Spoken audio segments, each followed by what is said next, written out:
નમસ્કાર મારા કોન્સ્ટેબલ મિત્રો, આજે આપણે દાખલો શીખીએ।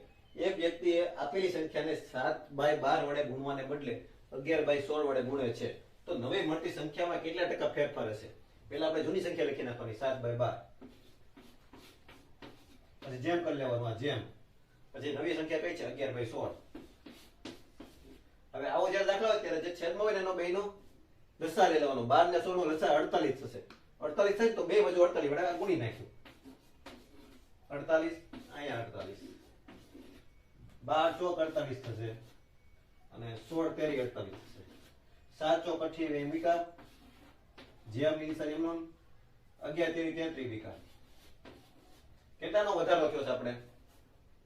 28 માંથી 33 નો થયો, 5 નો વધારો। કોનામાંથી વધારો? તો 28 માં, 28 છેદમાં ગુણ્યા 100। આ દાખલા તમે સાદુરૂપ આપશો ને એટલે 17.85% જવાબ આવશે।